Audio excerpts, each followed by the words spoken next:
hello, and welcome back to the Whatnauts Pilots Club number 47. My name is Kyle Springer, and I am joined by Melissa Wilkinson. Melissa, how's it going? Good. Had a nice, relaxing Thanksgiving weekend. Forced myself to relax. How about you? Good. I'm glad you did. I also had a very relaxing one, though I was by myself, though, so I didn't really have much to do. My partner's off taking care of family and stuff like that.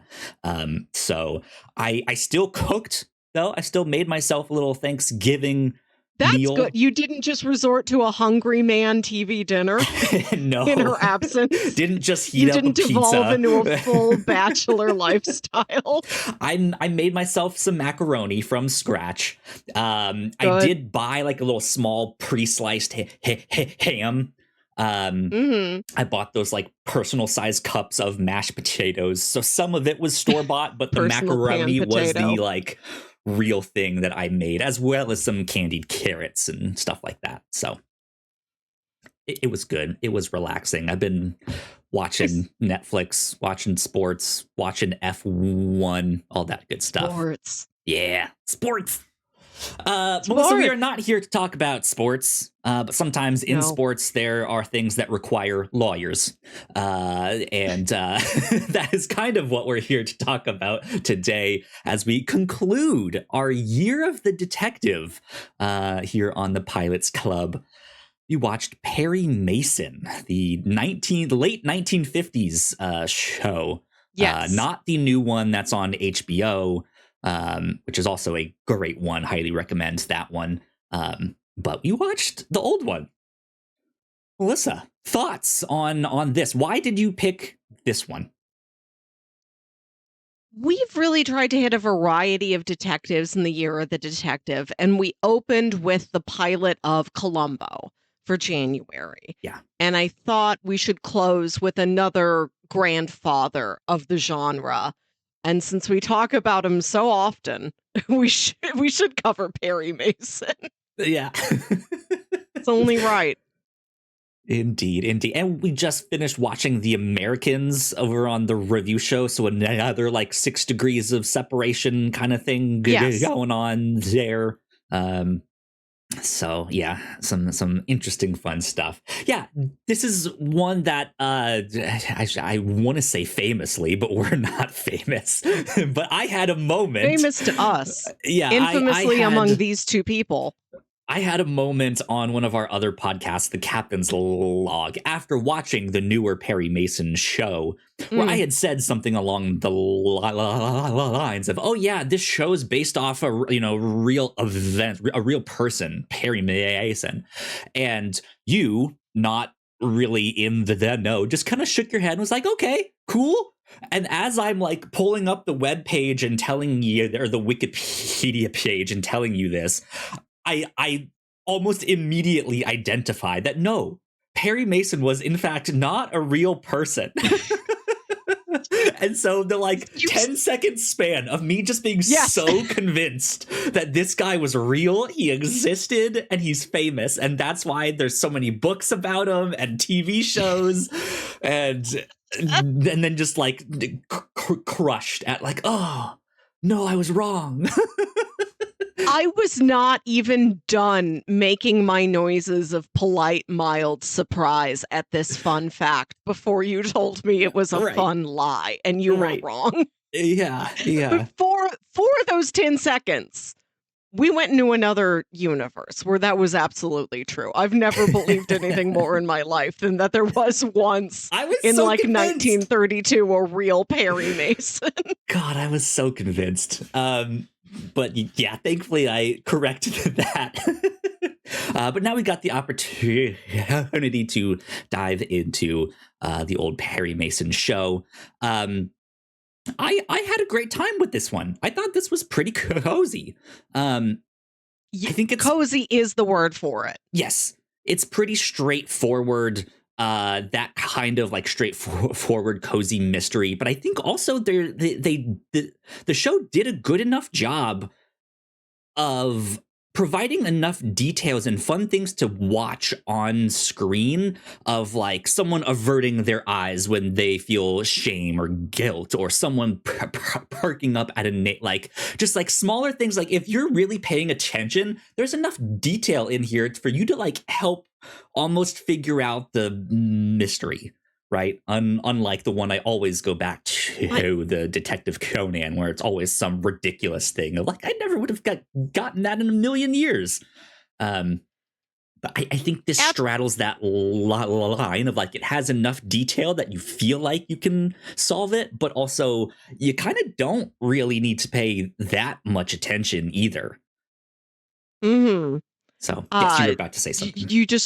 You heard a noise. My computer is giving me this audio through yours and not through my headphones for whatever reason. Yeah, I can't hear it at the end of this episode. Okay, oh, well, good for you.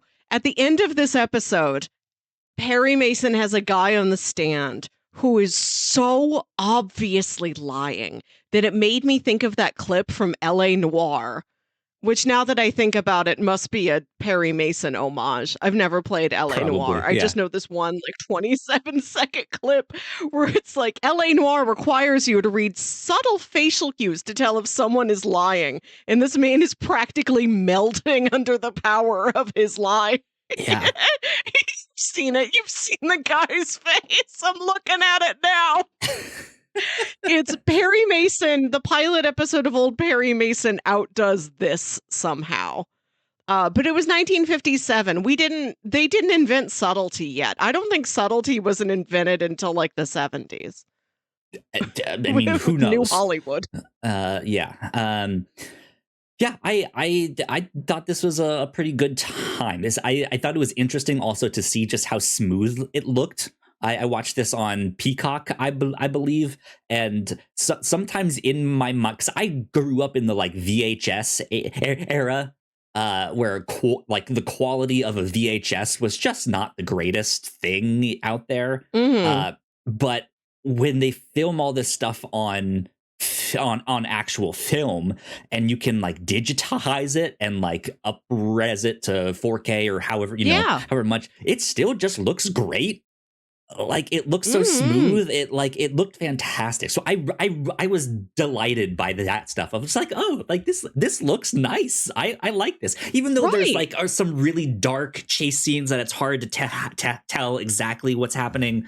Yeah, it did not look like a real crappy quality transfer of this. No. I was pleasantly surprised. I put this on. I watched it via Tubi. There you go. I put it on while I was like tidying and putting up the Christmas tree, and like the lights are low and the Christmas lights come on. Old Perry Mason was perfect for that. Yeah, absolutely. And this ended up running for like 9 seasons. So things could. Yeah. Things was a different landscape back then. But yeah, what did you think of Perry Mason himself? The titular character. The angle on Perry Mason is that he is mostly a lawyer. And the structure of the show is you see him doing some investigating, and then he takes his investigation into the courtroom. He's both detective and lawyer. And back in 1957, that was plenty. It was quaint how normal of a guy Perry Mason was. Mm-hmm. When we live in the era of every detective must be covered in quirks. They have to have dyslexia and a small dog and a handbag. Sure, yeah. Yeah. Surprisingly enough, I feel like the show really leaned into the competency of the case rather than who the character of Perry Mason was here. We don't really get that much about him as a person. He seems to have some weird way to contact him where like the operator is seemingly like fielding calls for him and being like, he's not available. Right, yeah. You put his initials into the night sky and he says PM, Perry Mason, that's me. And everybody else just thinks, yeah, it's night. It's PM. That sign in the sky is just reminding me it's after noon and before midnight. But that felt like he almost had this like air of secrecy, but also like this was this woman's like first call. We get a really kind of interesting cold open, right, of this woman coming home. It's nighttime. She has her bag of groceries or what have you. And she opens up her like cigar case or something, like some kind of like jewelry box or something like that. And there's a gun in there. And she's kind of confused of like, where did that come from? And she immediately calls up the operator to get in touch with Perry Mason. And so it's not just like an air of secrecy or mystery about him, but kind of a legendary status, right? And then down the road, as he goes to investigate the car crash that happens and all of that stuff, like everyone knows him and is like, it's you. I'm up against you. Okay, here's what's happening. You know, so he's well known, and I like that aspect of stuff. But beyond that, we don't really get much about him as a character. He just seemed he had this like very big square suit that I thought was he's a rectangle. Fun, yeah. This Raymond Burr guy has got a great face. He's got fascinating eyes. And when you pull him up when you just Google Perry Mason and it's got the little bar of the little icons for all the actors' faces, the shot of Raymond Burr in that little bar, he looks villainous. I kind of like it. I wish Perry Mason was actively creepier. Yeah. So he's in Alfred Hitchcock's Rear Window. Apparently he was in some Godzilla films early on. But yeah, he has a big, extensive career. Good for him. So yeah, he has a great face. He's just normal in this show, though. Is kind of the thing that like catches you off guard. We don't make him normal anymore. We can't. Like he's not even the like. Oh, go ahead. Who was our first weird detective in TV history where it's like truly now we can't just have a detective? Like, was it Columbo? Is Columbo quirky enough that he starts it, or is it like Beretta had a bird? Kojak had the lollipops. I think in the 70s, you have to start giving your character a detective must have a quirk. I mean, arguably Sherlock Holmes, I think, is like the quintessential quirky detective, right? Right. Drug problem, weird hat. Plays an instrument at strange hours, right? We got to get more violin-heavy Sherlock Holmeses, where he just brings the violin with him everywhere he goes and keeps violining at a crime scene. Starts playing the Jaws theme, right, when he's like closing in on something. He expresses himself through music. Right, yeah. Good stuff. But yeah, he's just extra normal in this, and I think that has its own charm. But he is not the like original smooth, flavor, suave, plain. like ladies' man, right? He's not that. He's also not the like jaded detective or anything like that. He just seems like he's a normal business man, and I think that works. He's smart, like he's obviously clever.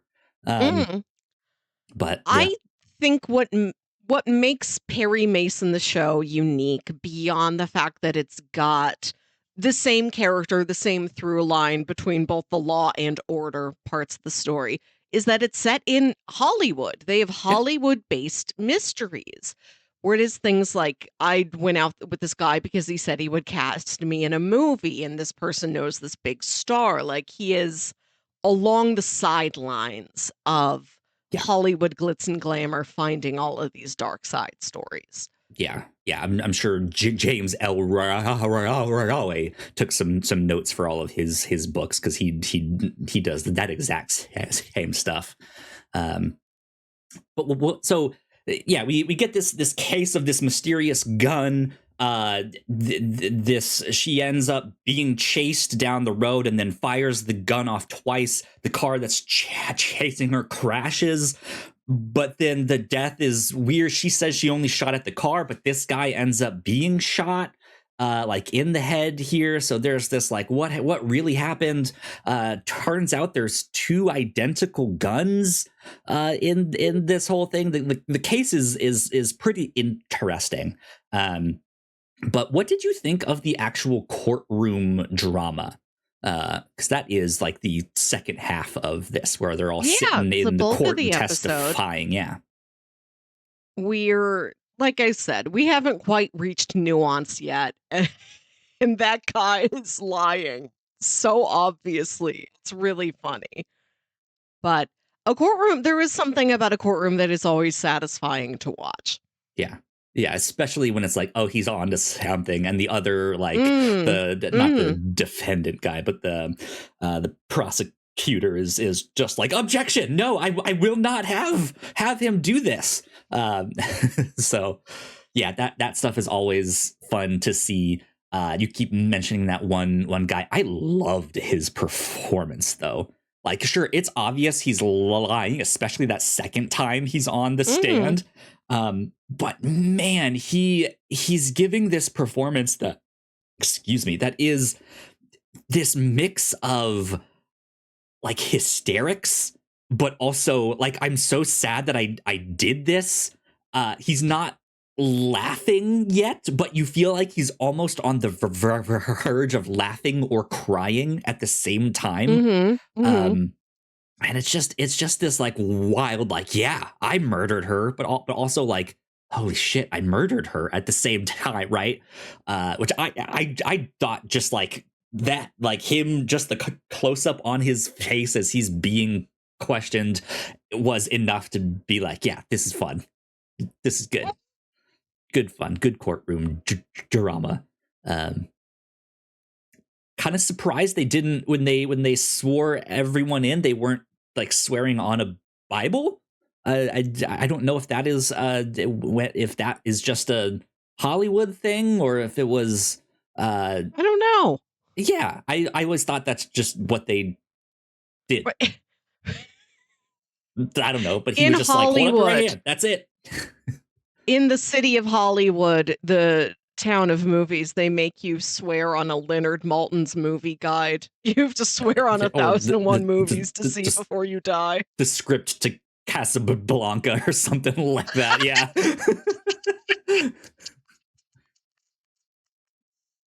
And if you don't swear to tell the truth, you just have to say something like, frankly, I don't give a damn, or something like that. You have to answer in a movie quote, like that video that plays when you go to a Regal cinema. You can do that and get your way out of it. Exactly. No, yeah, I had a good time with this. I would certainly, if this happened to be on in the background or something, I wouldn't mind it at all, in the slightest. Good fun times. Yeah, happy we saw it. Happy we have experienced both old and new flavors of Perry Mason. I hope we get a new one every 65 years. Sure. We might not get to enjoy that one, but hopefully someone else will. All right. Well, that concludes our year of the detective. I think this was a fun year. Yeah. Oh, do you have the list? Do you have the list handy? Will you read through all the detectives we covered, please? I can pull them up if you give me just a sec here.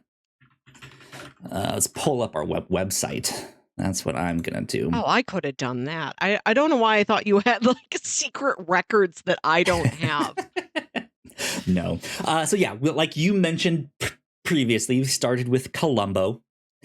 We then went on to another one that I also mentioned here in this episode, Detective Conan, which is an anime. We then watched the new incarnation of Matlock, which was an interesting, fun one. Also a lawyer, also very much a Perry Mason. Indeed. And then we did the Danish crime drama Forbridelsen, which is just the killing. There is an American version of that, but we went and watched the Danish one starring Lars Mikkelsen, Mads Mikkelsen's brother. So that's fun. Then we took a trip over to the Mystery Files of Shelby Woo. And then we went back to the quintessential cozy mystery show, Murder, She Wrote. Then we went over to some good early 2000s nostalgia for Burn Notice. We got to watch that one. Then we went to a modern incarnation of the Hardy Boys. Right. I keep saying interesting one, but I'm saying interesting with different connotations every time. Yeah. Then we did another great example of detective, but quirk, right? Numbers is the one waiting. Detective but math. Detective but math. Detective but spy. Detective but brothers. Yeah, indeed. Then we got a little bit spooky and we did Medium, a detective but medium. Yep, speaks to spirits of the dead. And then the last episode, we did Elementary, the Sherlock Holmes related show. And then here we are with Perry Mason. Variety. Yeah, indeed. But this next year on the Pilots Club, we are returning to not having a theme. I had a blast with our theme, but I don't want to do it every time. So maybe we'll do like a themed summer or something. Hot blank summer. Something like that. To be determined. Yeah. So we came up with a few options that we were discussing before this, but we landed on one that I've been super excited to check out. I haven't gotten to it yet. I don't think I even knew it existed until like a couple weeks ago. This is The Chair Company on HBO. This is Tim Robinson's new show from was the name of the one I Think You Should Leave. I Think You Should Leave. Thank you. Yes. Which we covered that over on the review show. Friendship. I loved that movie. That's one of my favorites from this year. And I don't know where I saw the commercial for The Chair Company, but I was like, oh, that looks really good. And then I didn't see anything else about it for a while, but it just seems like it's been on for a little bit. I don't know, 6 weeks. I don't know. Something like that. But yeah, did not know that he was even in the works working on something new, you know? So good stuff with that. The Chair Company. This is available on HBO Max. And this I barely know the premise of this one. Oh, he's a businessman who he sits in a chair and the chair breaks, and that sends him down a conspiracy theory spiral, like trying to prove that the chair company is corrupt. Amazing. I see. This looked like an office comedy where he worked for a company that sells chairs, just some like boring, mundane thing. But yeah, it does seem there's I hesitate to say darker, but you're right. There's like this like almost conspiratorial something going on, maybe. It's weird because I think You Should Leave did have more of that like daytime TV sketch comedy kind of vibe to it. That you're like from stuff as cheaply made as like Impractical Jokers to Saturday Night Live skits that they do every now and then, right? Like not stuff, daytime, right? Well, I don't know. It's just normal cable television. Okay.